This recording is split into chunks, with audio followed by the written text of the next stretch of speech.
The following program is made possible with the support of Papa John's Pizza. Better ingredients, better pizza. With 5 locations in the Wilmington area, Papa John's Pizza. Better ingredients. Always had them, always will. Wilmington International Airport. Committed to a relaxed, enjoyable flying experience. Now offering daily nonstop flights to Charlotte, New York, and Philadelphia with American Airlines, and Atlanta with Delta. Details at flyilm.com. Ruby Tuesday at Monkey Junction, featuring uncompromising freshness and quality and gracious hospitality. Ruby Tuesday at Monkey Junction, the perfect place for your next casual dining experience. And PortCityDaily.com. You can do without the paper, but you can't do without the news. PortCityDaily.com is your online local news source for Wilmington and the surrounding Cape Fear region.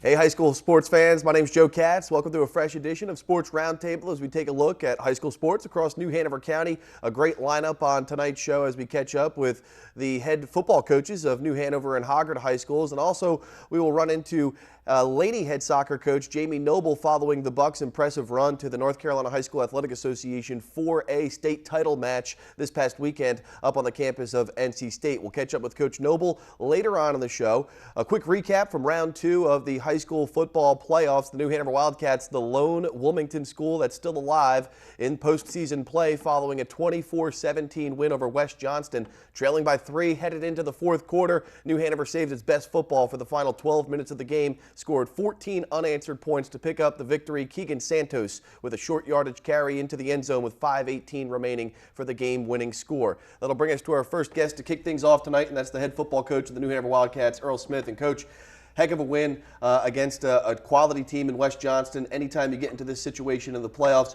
there's going to be a seesaw battle back and forth. You go down in that game. Going into the fourth quarter, what kind of was the message to the guys that really put them over the edge really to come up with a victory? I think, going into the game, we had some of our young men that their mindset was maybe it was going to be like the week before, which it wasn't. And we tried to prepare them for that, knowing that Coach Williams was going to have a well-prepared West Johnston team, which they did. And, you get, like you just said, you get to the second round, your competition is going to be fairly level and it's going to be good. And you're going to have to learn how to come from behind. And I think that was an experience we did and learned from it. But at halftime, it was a little come to Jesus meeting, as you would say, and I think they realized it, and they kept battling, and we did what we had to do in the fourth quarter. Two big fourth down stops in that time period, and then of course the 2 scores to put us up.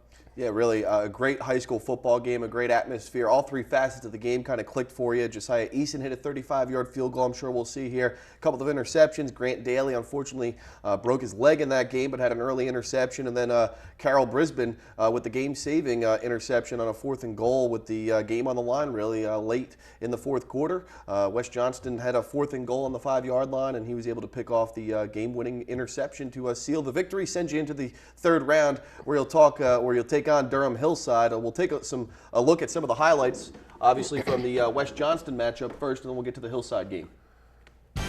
Here's Grant's interception. He had surgery on Saturday. Everything's going to be good. Hopefully he'll be good to go next year, and hopefully for spring sports. But tough young man, and we're going to miss him, I'll tell you that. Here's a nice screen to Keegan.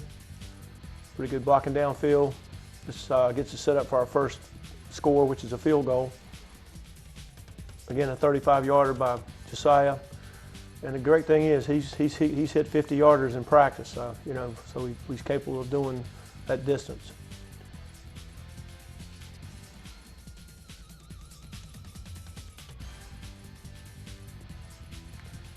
Good job up front right there from Jemias Williams, our nose tackle, junior. Great job here of retracting on a screen by our defensive line. Well coached there to get back in position.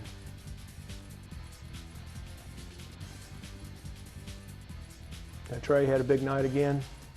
Just great workhorse for us. Here's a little play action, one of our play action type passes from Burke to Lamont. Lamont ouruns the guy that gets in the end zone. It seems like each week we see Lamont Howard coming up big for you with a big play. Absolutely. You know, Josiah on his kickoffs, I think he put 2 in the end zone, which is such a great weapon in high school. Not only does he put it in the end zone, he puts it in the corner there, so if you were to take it, get it at the 1 or 2 yard line. Reduces the field down, yeah.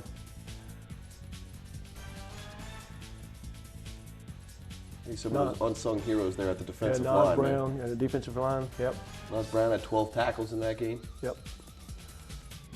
It's great that he's just a sophomore too, I tell you. There he comes again on a blitz. That was a double blitz, both he and Grant. Always easy to see Nas with those orange spikes on there. Yeah. At the middle linebacker position. And Wisdom does a great job here on return. Gets us in good field position. Nice calling out names of sophomores. Another big stop with the defensive front. Josh Tablato, Jemias Williams.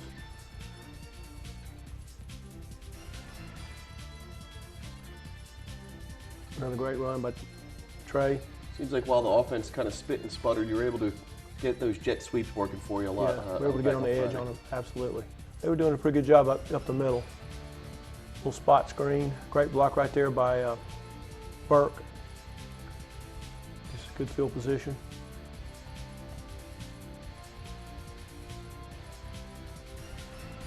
There's Nas again.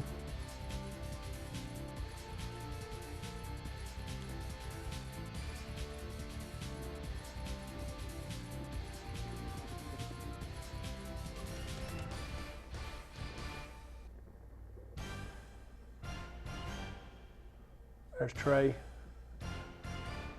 That was a huge return for you Huge. that set you up. You were trailing at that Trailing point, and that point, puts you in great field position to get a score. Great catch by Garrett. Tell you what, they did a great job. They pretty much were playing man free and did it the whole night, and just pretty much challenging us. Burke showing his athleticism here, and real excited for that. We sealed that thing off with our left tackle, Gus Sony, and he was able to get, break around the left side. That tied the game in the fourth quarter at 17, and this was a 4th down stop for you. Yeah, that was huge. 4th and less than a yard. Another screen here. Trey.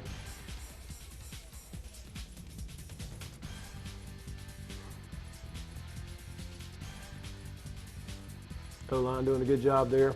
Another good catch over the middle on a little skinny post by Garrett. And Keegan gives us the go-ahead touchdown here.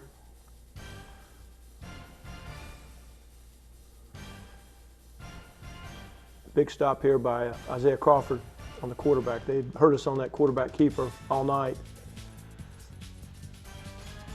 You know, this was great interception by Briz, but the pressure right there from our defensive front. And Briz was actually covering it. It was a crossing route, covering the other guy, and he just broke back. He broke on the ball.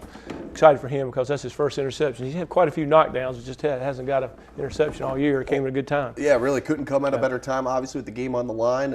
Some big plays down the stretch for you. Like you mentioned, Garrett Walston was, double teamed throughout the night. He made a big 4th down catch that we saw there, and then he only had 2 catches, but they couldn't come at a bigger time for you either. So your guys kind of stepped up when they needed to. Looking ahead to Durham Hillside, traveling up to watch the Linney Soccer State Championship over the weekend. I caught the WRL Sports Fan radio show, and they had a lot of good things to say about you, having been coaching up in the Raleigh area for some time. You're going up against the Durham Hillside. You're not too familiar with what they do, but you do know that they have some playmakers coming to town on Friday night. Yeah, Hillside has a great tradition.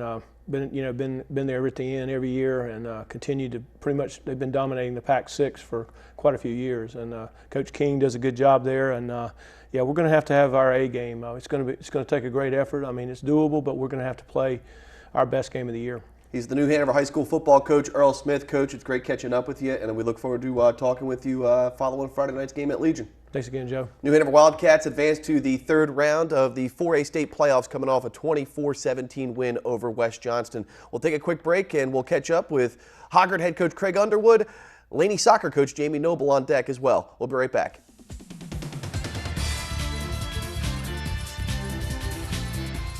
Hey, sports fans, welcome back to Sports Roundtable. I'm Joe Katz from PortCityDaily.com, where you can find all your local news and sports information from across the Wilmington area online for free. Again, at PortCityDaily.com. As we continue our conversation this evening, we'll catch up with Hoggard football coach Craig Underwood, wrapping up his first season as the head coach of the Vikings. Obviously not the way you would have wanted the season to end, a 42-14 setback to Durham Hillside up on the road in the second round of the state playoffs. So maybe just some overall thoughts on that game back on Friday night.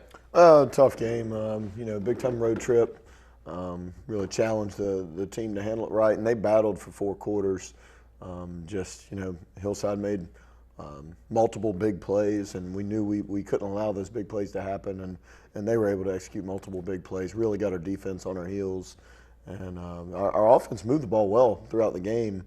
But we just couldn't put the whole thing together. And that's, I think, some of the things that you kind of allotted to, that, you thought you had a good game plan going up against a couple of players on the offensive end that were, Division I talents with Hillside. But at the end of the day, just couldn't make those big plays at the end or, during the game, throughout the course of the game that, keep you in it maybe into the second half. Right. I give all the credit to Hillside in the terms of, they do it. They have great players, but they have a good scheme as well. You really have to defend the whole field, and we struggled doing that. When at times we were very strong against the run, but it opened up their passing game, and then they got one big run on us as well. So, but they had a lot of talent, and like I said, I'm proud. 8 wins this year, and I think it's definitely something we can build off of with these. We've got a lot of guys coming back. Yeah, especially on that offensive end. Your 2 touchdowns came from 2 different quarterbacks. Brian Sasser, Josh Jones, each had a touchdown pass. Patrick Morrison, Colin Hare with touchdown receptions for you. As we take a look at some of the highlights from the second round matchup for the Hoggard Vikings, who are in white this evening in the road whites.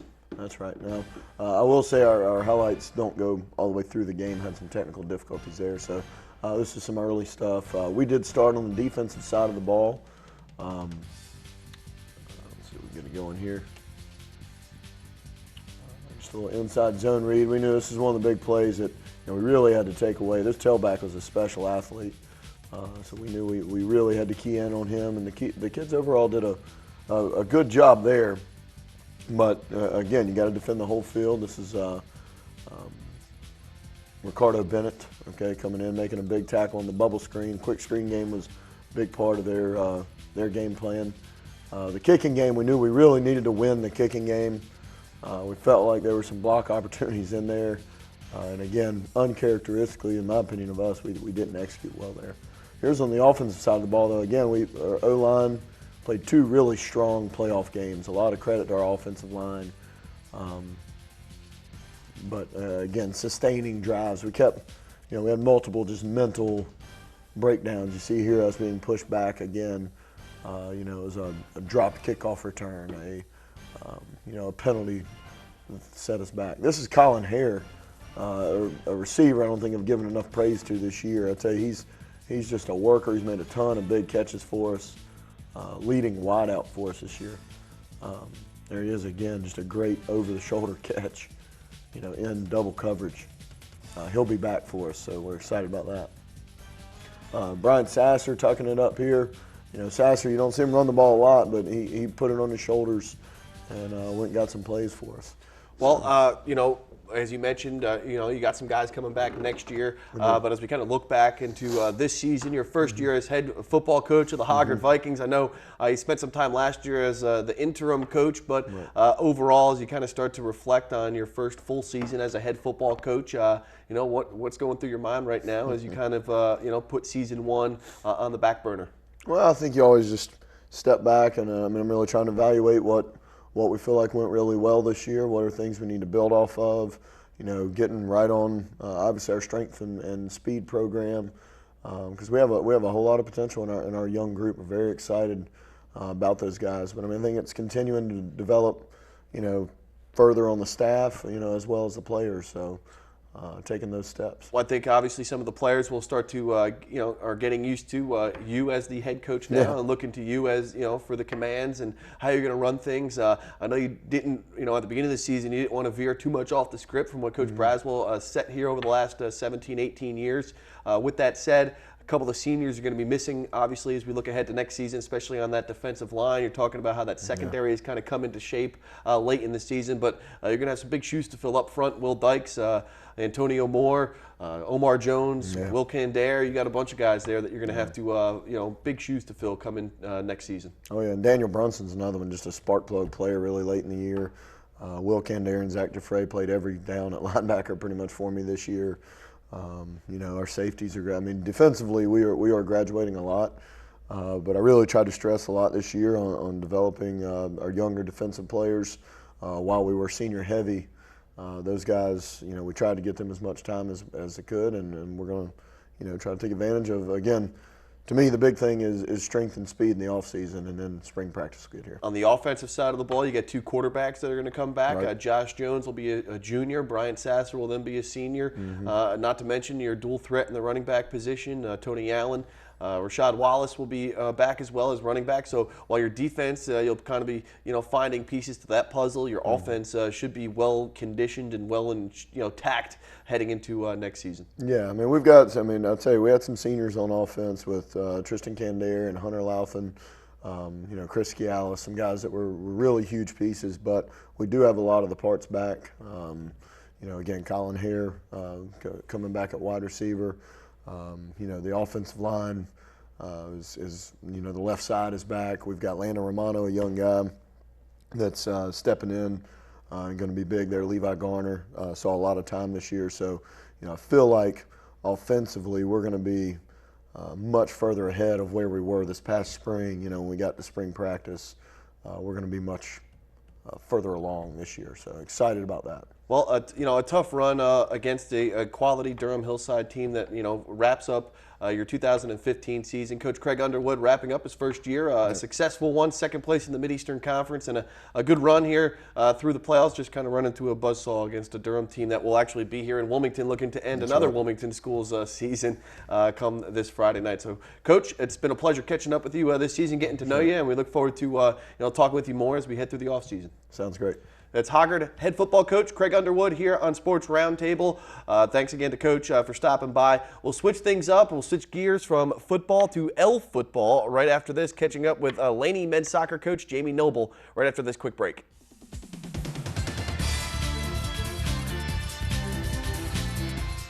Hey everybody, welcome back to Sports Roundtable as we continue our conversation this evening with some of the coaches from across New Hanover County. I'm Joe Katz. Don't forget you can catch all the high school sports action locally at portcitydaily.com, your free online source for local news and sports in the Wilmington area. I got a chance to head up to Raleigh over the weekend at NC State inside the Dale Soccer Complex for the 4A North Carolina High School Athletic Association State Soccer Championships where the Laney Bucks took on South Mecklenburg. The Sabres, nationally ranked out of the Charlotte area, picked up a 2-0 result over Laney to close the Buccaneers season. An impressive run through the state playoffs. They finished the year 24-3 overall as the runner-ups in the 4A bracket. That brings us to our final guest tonight, Coach Jamie Noble of the Laney soccer team. And Coach, it's good to see you on stage. Yeah, thank you for having me. It's a pleasure to be here. Hey, a heck of a season. I was kind of telling you a little bit before the show that I didn't think that the atmosphere could beat the 4A East Regional where you took on New Hanover. It was a great crowd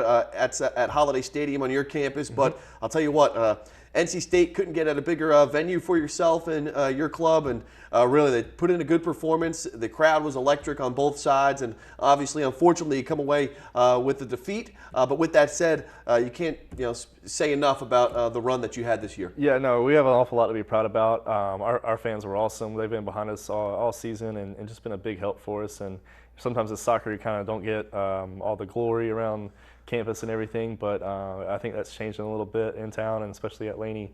But our fans were awesome. You know, the Tuesday game against New Hanover was the best thing I've ever been a part of as far as sports goes.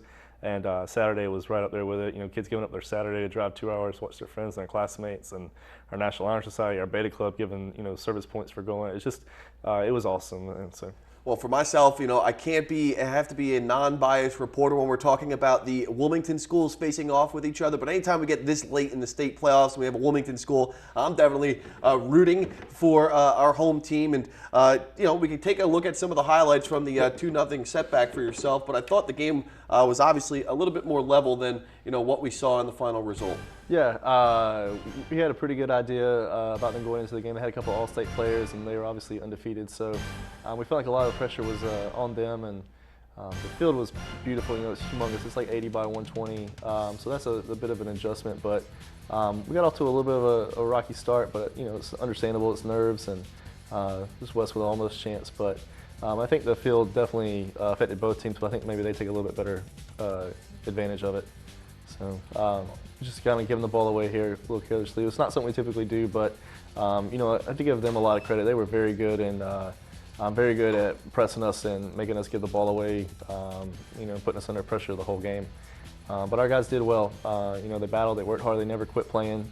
And, you know, it's just it's an awesome experience, and just a little sad to come up a little short there, to make it that far and come up a little short at the very end there. On the defensive side, you know, your back line was tested definitely through the first 15 or 20 minutes. You allow that first goal, but for the most part, you held strong, you know, until the break. And, you know, I thought you were gaining some momentum there headed into the final 40 minutes of regulation. Yeah, no, I think we definitely played much better in the second half. Here's Robert with a good ball in.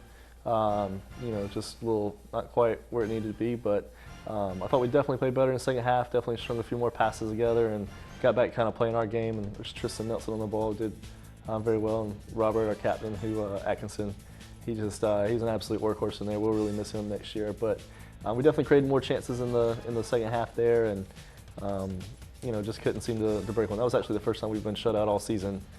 So I think, again, you got to give them a lot of credit for being very organized and very hard to play against. You talked about Tristan Nelson briefly there. He had the game-winning goal against New Hanover in the 4A regional to send you to the state title match, and he'll be back next year as well. Yeah, he's coming off a long way. You know, from last year we got him as a sophomore, and he's a very skilled player. He's very good on the ball. He's very technical.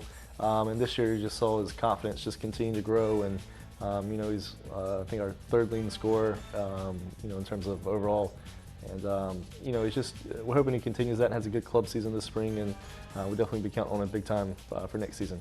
You talked about some of the seniors as well, and we saw one of those guys make just save right there, Stephen Hagewood, and the goalkeeper position. You had to make a change late in the year due to an injury to Owen Platt, and Stephen was, you know, a catalyst in that back line and in the defense for you, and really, you know, helped spark a team that, you know, yes, I mean, it really helped spark you. Yeah, Stephen came to me actually when Owen went down with an injury and let me know that he was available if we needed him. And he had a lot of experience. He'd played for a couple years on JV and played some last year as well. But you know, Stephen's a kid that a lot of people would just kind of pass over or wouldn't take him seriously. But he actually turned out to be a huge factor for our team, and definitely gave us a lot of stability back there at a position that you needed at, and gave us a lot of leadership and through being vocal and his play. And we'll definitely miss him big time, and just couldn't be happier. It couldn't happen to a nicer kid.